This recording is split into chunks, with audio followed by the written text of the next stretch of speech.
Welcome to the Fat Psychologist Podcast. Join me to decode well-being research so it can have a real impact in our lives. Let's make decisions based on information we understand and question, not based on what others say we should think of ourselves. For today's episode, I have picked the term resilience. You might have come across this concept before. I'd love to know where and what it means to you. Weirdly, there is no single definition of resilience that is accepted in psychological research. However, in this context, the term relates to our ability to bounce back from adversity, to come out of dark places. Resilience also refers to the physical capacity of materials to reshape. So, for example, an elastic band is more resilient than a coin. This comparison brings another aspect of the term to the background. Resilience is not the same as toughness, while I believe these terms are usually confused. I have a love and hate relationship with this concept. I first heard about it while studying at university over 20 years ago, as the ability to overcome trauma related to sexual abuse in childhood. Indeed, the term was coined in the late 70s as an explanation of how some children were able to survive many kinds of early trauma and adversity. Many of us have faced trauma. In 2017, a study by the World Health Organization reported that around 70% of people in the world have experienced lifetime traumas such as those stemming from war, physical violence, sexual violence, or life-threatening accidents. I love that when we talk about resilience, we are trying to understand the positive mechanisms that help people thrive in adversity. These include individual characteristics, social support, and many other environmental factors. What I hate is that many people use the term as an individual's capacity to adapt to challenges and perform well under pressure. I see it often in job adverts, and this makes me wonder why not create work environments that are safe for people to thrive, rather than expecting people to adapt to what I imagine will be terrible working conditions. Resilience is not only a personal characteristic, it also varies over time and in different situations. In my view, it cannot be a requirement to do a job because I don't expect to be exposed to trauma at work. Moreover, in the UK, employers have a legal duty to protect workers' health, including mental health. I know this is not what people mean when they ask for resilience in a job advert, but it completely puts me off applying. I have faced discrimination and bullying due to being fat. My family told me constantly that no one would ever love me unless I was thin. They meant well, but this has made me feel that they didn't love me either. I am happy and content some of the time. Much of the time, even when I'm happy, I am in physical pain due to anxiety. The world is an amazing place. It is also a scary place. When I am feeling anxious or depressed, I say to myself, I can do this. I can get out of bed and have breakfast. I can tell my story. I can help others feel better too. I can be loved. And that helps me see that I have been doing this for years and I am loved. More importantly, I love myself enough to trust that I will continue to survive emotional pain. Rest, swimming, and meditation are also important to me. To me, resilience is also about giving myself permission to not be well. Hence, I would like to share this quote from a poem I copied when I was 17. It is written in Spanish by Juan Ramon Jimenez and roughly translates to provide relief to these griefs that break my brow and my soul, I have been looking at the moon through delicate acacias. I hope this podcast can provide relief to your griefs as it does to mine. I'm super excited to welcome Angela Morrison to join me today. The title of her book, Coming Out of a Dark Place, inspired this episode, and I actually have your book today, Angela. So, just to get us started, would you like to tell us a bit about yourself? Hello. Thank you, Nina, for inviting me to your podcast today. And as she said, my name is Angela. I'm a nurse by profession, and I'm still doing work. I work part time as a pre-op nurse, and writing has always been my passion from youngster. So during the COVID, I decided that I was going through a lot because I used to work like loads of night, years of night shift, and during the COVID, I decided that a lot of things have been happening mentally, physically, emotionally, and medically. Give me the drive to write my book. That wasn't my first book. My first book was at a different title. We'll get to that during the course of the podcast. Yeah, and actually it's really interesting because I mean, let's speak on the professional part first. But as a nurse, I think that's a profession that's so tough. Where actually these ideas that you need to be resilient, you're dealing with pain so often, aren't you? It is, yes. And I think for me, the worst part of my nursing was during the COVID. I've never felt so stressed, depressed, anxious, and it was really terrible. It was one of the worst time of my life, and I would really never like that to happen again. Um, you go to work and you don't know what will happen. You hear your colleague dying, patient dying, and you just don't know what to do. And when you get home, you just really feel nervous. You have to wear a mask around your family, and the patients, they are relying on you. They're relying on you for everything. And what can you say to them? The first part of the COVID was really stressful, but as a nurse, you try to comfort them. You try to make sure all my patients are your colleagues, because the staff, they're coming to you. You have to work together as a team. And, that was really, for me, the worst thing. But I love my profession. I love my nursing. I love at the end of the day, the patient look at you and they say, thank you. And I'm sure loads of us, the admiration for everything nurses and everyone in health professions did during the pandemic and do all the time, because I think we will talk about issues with healthcare because of the stories we share, and we'll talk about that in a minute.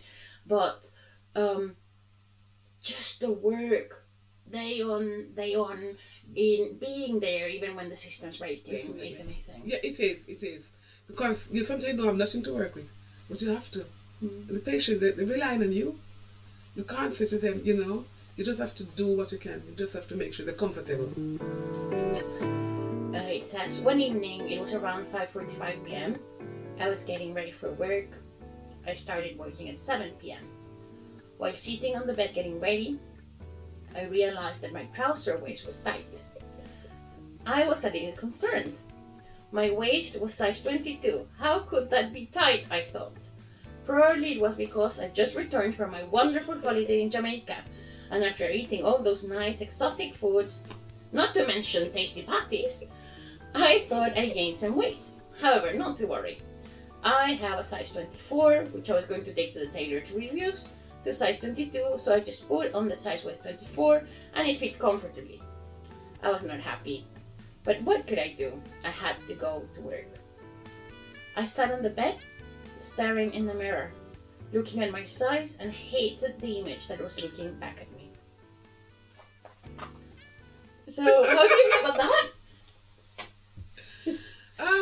Right. I think sometimes when you look at yourself and you're looking at the mirror, you realize that, oh my God, what is happening to me? And for me, it's not just the way it was affecting me physically, my health. Yeah. My health was because the GP say HbA1c is going up, cholesterol is going up, and I was getting steroid injection in both knees, and it was really, really stressful for me because I said to myself, I don't want to be a diabetic, and all those issues. Not that I have any family. Well, my mom is slightly diabetic, but it's from ages, it's controlled. But for me at that time, when I think of that, I put it aside because of what was happening to my son. So, you just get up, you say, okay, then I have to go to work. Yes, you look for it for 10 minutes. You feel sorry for yourself. Sorry for myself for 10 minutes. And then I say, okay, then I have another something else. I have to go to work. And you put that aside and you go to work and you put 100%. And I see the issue with the health, because obviously carrying more weight, particularly with your knees, would be harder. Definitely. Physically on our legs. So that's a completely fair point. I think what I worry about everyone is this idea that we're not worth being because we're fat or we wear fat, and I think that's not where you were coming from at all. Because I think I realize that it's because of my health and my weight. It was affecting my health, and then when you work nights, it's not just that, because as I said, I can, before that I was, you put on weight, fat, but it's what you eat. And I realized when you work nights, I have to eat to keep awake, not because I'm hungry. And when that happens, you eat a lot of junk food. You eat crisp, sweet, chocolate, just to stay awake. So just imagine every night, 5 nights a week, every night, every month, for years, you keep doing that. It's not really, it's affecting you. Mentally, everything's affecting. So you have to stop and say to myself, no, I can't do this. You got, when the Lucozade, every evening, Lucozade, crisp, chocolate. And I'm saying, you don't sit at work and you're tired and you want to sleep. You can't sleep. So you have to get up and go down to the pantry and say, okay, let me have something. Coffee, tea, sweets, biscuits, just to keep yourself awake. And that sort of... Yeah, and working nights must have an impact on your metabolism as well. It does. And I mean, that makes me think of like me being younger and worrying about the kind of food I ate, and sometimes even hiding food in the car because I didn't want my family to see what I was eating. Now I'm like much more relaxed about it. But again, that doesn't mean that we shouldn't care about the quality of the food we eat. So I wouldn't worry so much about the weight itself, except in your case I understand because of the knee pain, it makes a huge impact. But I agree with you, there are certain things about that are healthy behaviors that we can all do. Definitely. And it doesn't matter how big or small we are. So moving a bit more and kind of choosing to eat nutritious food sometimes, and obviously it's a balance. It's not about stopping eating. It's not stop eating. Nice. It's a balance. Because if it's affecting your health, it's okay then. Let me cut that out. Have something else. It doesn't mean I don't have chocolate or crisps. Of course you can have your chocolate and crisps, but because I'm not working night, I don't have to have it every night and 3-4 times a night. That's the difference. And I think with every kind of change we want to make, and it doesn't need to be weight, it can be anything, like any habit change or any change in our lives. If it's coming from a place of love, and I'm doing this because it's a good thing for me, and it's something that I want for myself, that's brilliant.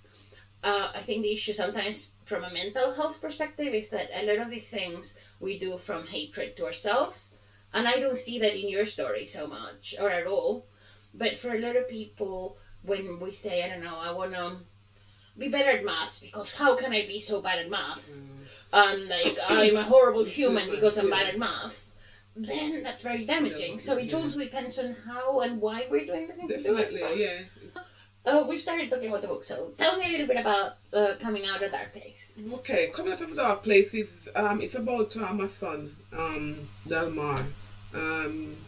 Was about 17. He wanted to be a professional footballer. He'd been playing from he was about 5 football, and he was doing great until going training. I realized that something is not right to keep happening. So everything is okay, Mom, fine. Until one day I went in his room, and his skin was shedding. I've never seen anything like that. And I said, what is happening? Now, I realized that as if you have any medical issue and you get too stressed or depressed, it flare up and it can manifest more. He, as a child, used to have just slight little eczema in his palm, back of his leg. No problem. Going through college, high school, college, no problem. Secondary school, until the stress of the football and the team and going every Saturday, Sunday, I realized that he had a flare up. So it happened that It's gradually, it's a lot, you'd have to read the book, like Ninna read the book, to see the stages that he went through that. Nothing else from the GP, the consultant, the cream, nothing. You just get worse. Worse is in at home, in bed, not going out. So I was concerned for him. I'm thinking to myself, why not me? I'm adult, I have my profession already. I can handle it, and why him? And not something like, again, in the book you talk about how these lasted for 2.5 years, and it's a really long time. And I think I resonated with your story when we first met. Yeah. I was saying we met by serendipity. Yeah. Because actually, if you see the book cover, the same artist, Patricia Gonzalez, did my drawings for my website. Yeah. So that's how when we met, it's like, oh, I love your book cover. And I hadn't read the book yet, but it did resonate a lot because we have lovely children and who have given us permission to share their stories. Yeah. And as you also know, because we've talked about this before, my son Victor has really struggled as well, different reasons. So he's just hopefully getting a diagnosis for ASD, so autistic spectrum disorder. Those of you who are listening, and he's not been able to go to school. He's been at home quite a lot of the time, and as a mom, going through that with your children can be really tough, can't it? Definitely. And again, there's a paragraph from your book that I thought was really powerful, from chapter 22 this time. You say, one day, Balmor asked me to wash his hair. Due to his hands and the tenderness of his scalp, he was having great difficulty doing it. I tried to wash it, but his scalp was so flaky and tender, his hair was just falling out in chunks. How is it, Mom? He asked. I just told him it was not too good.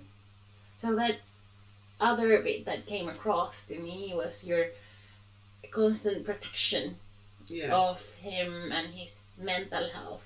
Definitely. While you were stuck in this, we can't do anything for his physical health, but you still wanted him to be as well as he could be in that time. Yes, because I know that if I said to him, it's coming out in chunk, he's going to get worse, stress more, and depression. It will get worse because his kids already don't have any protection barrier, and he used to flare up a lot infections. So we have to go because we went to A&E, walk-in center, GP many times, and he rely on me, and he appreciates, and he knows that if I'm honest when I say it to him, and I say it's not that good, Dalmar.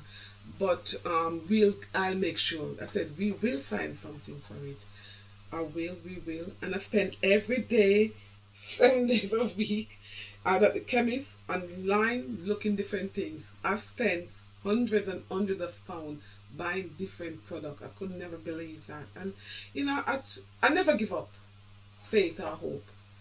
And he relied on me so much. Medication wasn't working. It just get worse. And it's like his hair, his face, it's like it was. Poor child, I mean, he was so young, wasn't he? His skin was woozing. It's after change the linen, like it's woozing, just wooz. Also come out on his skin, his hands, just all over. And he was really, really sad for him. And he really sad. He said to me, Mom, you don't know the half of what I was going through. Yeah. So I did ask him permission to do the book, and he said yes. I said I really want to, because so much youngster, not just young people, adults, going through mental, and if they don't have the support and help. And physical health as well, because I think it's to me, again, it's that the element of, I mean, I love the NHS, and I think it's one of the best things we have in the UK. And it's so broken that so many of us are not receiving the support we need. Definitely, it's true. And you're talking about these months of waiting for an appointment, and then I had that experience with my children too, where I've gone to the doctors and they're like, there's nothing wrong with them. And there's something wrong with them. This child's not going to school. There's something wrong with them. Or, I don't know if because professional women, but again, I got a lot of these But you're already doing the right thing. No. But that's not good enough. No. I'm clearly not solving it, and I really need that additional support. So, the other thing I really liked about reading your story is that you not only talk about the individual. So I think it's so it's one is that again that strength and resilience and that Dalman had himself to keep going. Yeah. Then it's the one you had to keep supporting him. But then that brings me further into again how we support each other. So in your case, your family, and you talk about your church too being really important, or your faith being very important in getting you through that really dark place. My faith and also my husband. Not forget, he was really, without him, I don't think we could have done it because he's always there. He's really there. Like I know that I drive, but there are times when after eating time, I say, "Oh, can you drive me there?" There are times when like we have to take that man to the walking center, and he's not coming out. He's staying in the car, so I have to go and sit in. And when his name called, we sat in the car with him, and we both went in with him. And he needs that support of us there to see the consultant each time. I have to go. He needs us there. And you just used the word resilience, which is the word I picked for this episode. So what does resilience mean to you? It's how Dalmar operates, or it gets through this dark place he was into. I know a time when he was like in his room, and I'd always go in and knock, "Are you okay?" And if we buy a medication online, and I said, "Let us try it." And once we tried it, and he said, "Mom, it's not working, but I'm going to try again. I'm going to try something different, Mom. I'm going to be a vegan. I'm going to cut out meat to see if it's that what causing it. I'm going to try this also, Mom." So he'll try also working with me. We're working together.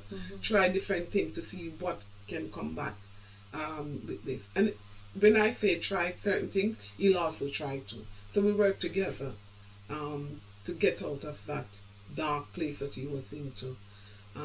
Mentally, I make sure that you're okay.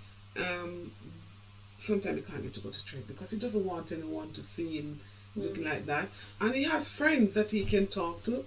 He said to me, he confided in me and said, "Oh, Mom, I think after all of that, a couple of friends really know how bad it was going through." And that is also important when you have one or two friends to talk to that can help you.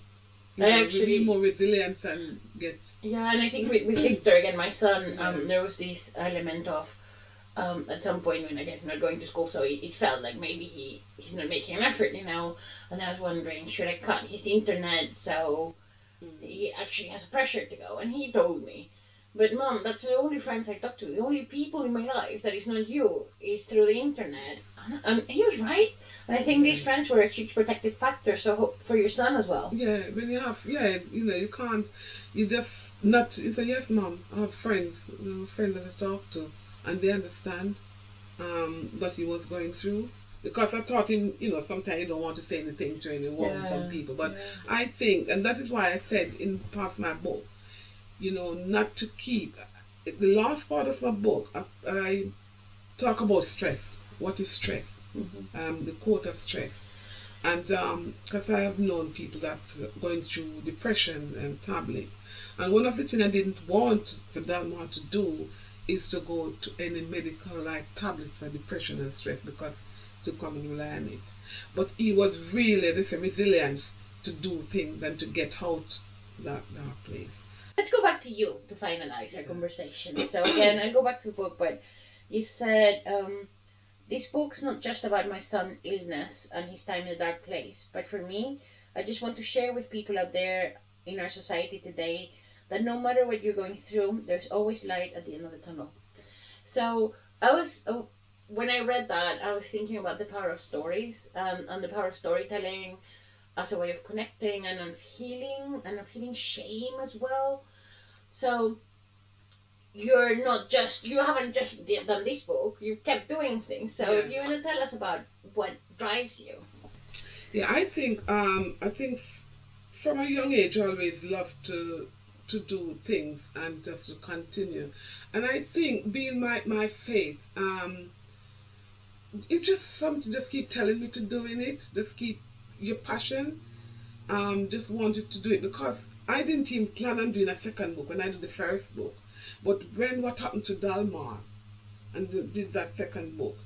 And then one night I was sleeping, and then it's just like some vision would come to me and say, write a children's book about sun and moon. So my next book is about sun and moon, a children's book. It's amazing. And it's like I just keep continue. It just keep continue. And you have a poem book as well. Yeah, I have a poem book. And I just to say this, something happened. This was a real thing happened in my family. One of my son, I made burgers, and for 2 days he couldn't find his burger. And I said to him one day, "It's the case of the missing burger with the bun." And he had a laugh. He was upset. "Mama can't make his burger." It's real sorry. So I wrote a book. It's the case of the missing burger. Case of the missing burger with the bun.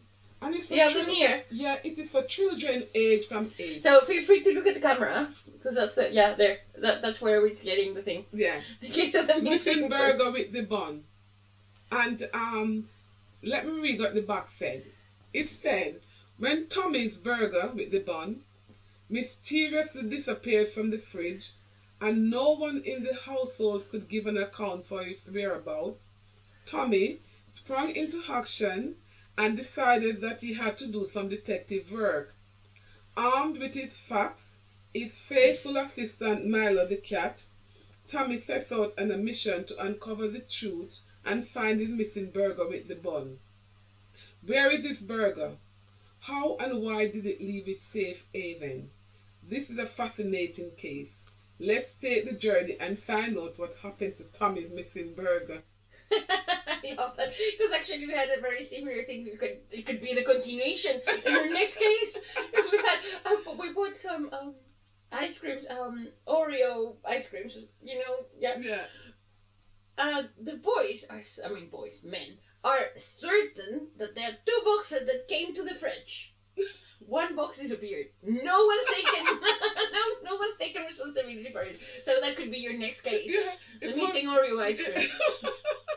Brilliant. So can you tell again the camera where, if anyone wanted to find your books, where can they find them? Okay, all my books are on Amazon under the author name Angela Mae Morrison, or by the title. And are you in any social media? Yes, I'm on TikTok, Facebook, WhatsApp, and Instagram. Are you on Instagram? Good. I need to follow you on Instagram because I'm not on TikTok, so I can't do that. What would be your key message from our conversation today? It's that while when you're out there and if you feel down or depressed, don't just, it might be just for a while, because as I said, we are human and sometimes things happen and we cry, and it's good to cry. But just remember, you can just get up one day and just do something, talk to somebody. If you have your favorite poetry, your favorite movie, whatever it is, family, friend to talk to. Be more, what you call it now? Try to get someone, try to talk to someone at all times. And it's okay to cry. It's okay to feel down, but just don't keep it by yourself. Don't just lock away in your room or, and just don't want to share it, because it will get more, it will fester more, and it will explode at one time. There are times, as I said, we are human beings and things happen. Cry. And it's good to cry, because when you cry, sometimes you can just, by yourself. For me, personally, when I cry, I talk to myself, I talk to the Lord, and I felt much better. If you have friends, you can talk to friends. Or if you have your favorite movie or favorite book, you can just read it and relax and just think about it. and don't just sit down and think, yeah, we feel sorry for ourselves. It happened. It just for a little while, and then you can get up and say, okay, then it's sun is shining outside. I can go outside and walk. And yeah, and it can be that little thing because it doesn't need to. I think we need to be compassionate to ourselves as well. Find the people, the place where we will find that support and being allowed to be looked after too, because I think, at least to me, it can be really hard sometimes to ask for help, and that's been a learning process. And I think resilience, again, what I said from the beginning, or coming out of our places, has a lot to do with who we are, but it also has to do with our support systems and the others, that they will never know that we need that support if we don't ask for it. That's true, definitely, because as I said, especially when it comes to teenage and young adult, it's very difficult. They said, I'm okay. And I think for me as a nurse and a parent, I'm very observant, assessed. I'm talking and I'm assessed. Oh, you're not okay. Come on. Yeah. So I look at them and assess, and I take it from a professional point of view. When my kids even say it now, if they cough, why are you coughing? Are you coughing a few times? And yeah. And I always say in my book, at the end of my book, I said, don't keep it to themselves. They have the GP, friend, family, reach out to people and talk and help. I think we need to be more helpful in society, supportive, not just for family and for neighbors too. Even your neighbors are more supportive, and sometimes it's strangers who can help. Thank you so much for your time. It's been lovely talking to you. And so everyone, if you know how to get Angela's books and Angela's stories, if you like this podcast, follow us on wherever you listen. I am Ninna Makrinov. I've recorded and edited this episode, and I look forward to you listening next time again. Find me on my website if you want to participate as a guest, or if you want to support this podcast so we can take it even further.